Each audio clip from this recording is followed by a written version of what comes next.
Good morning. Dr. Thomas, I'm assuming you're taking the blue cards first, and then you're going to go back to the white? Yes. Oh, okay. So I had a couple of issues to bring up under the general public comments. Dave Palmer mentioned the special ed review. I've never received a survey or an invitation to a special review meeting in my district in Upland. It seems that the parents that are vocal, the parents that are asking for reforms, we just happen not to get that information. But I did hear about it from another parent in the Upland district.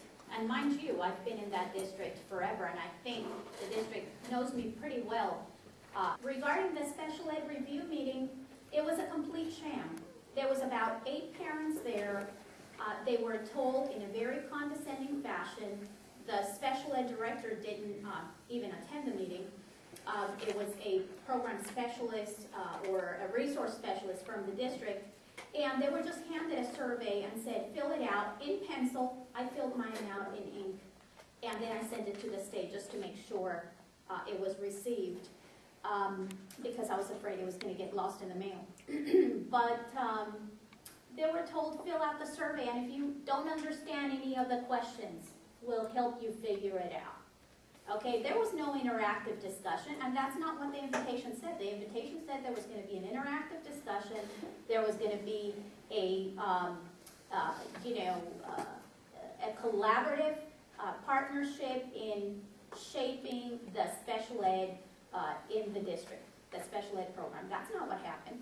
It was just a procedure that they needed to check off. So I encourage the Upland district. Sounds like Central actually had the best, because we compared notes of what was going around, and at least they had that process. Maybe they're not going to do anything with it, but at least they tried a little bit more. The other thing in regards of the complaint, and I filed personally a complaint.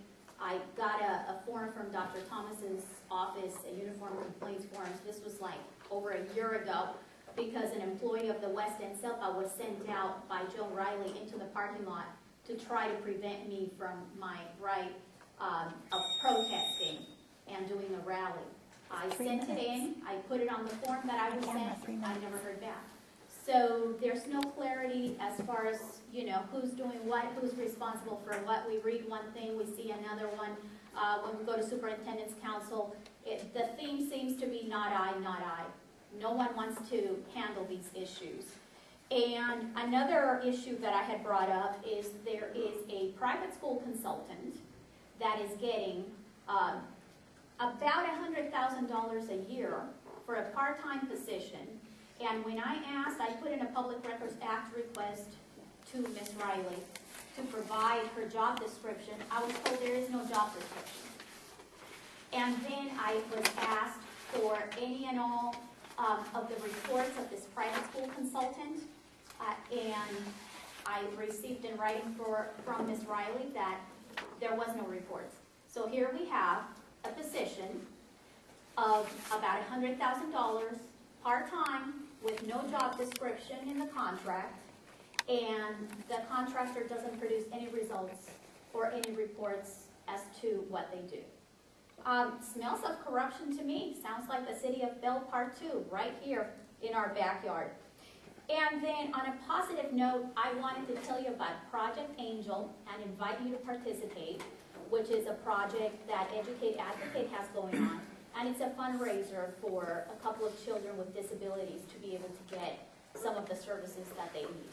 And just to let you know, they are not in this county, so it would not be a conflict of interest for you, because these are not children that will potentially sue you. Thank you.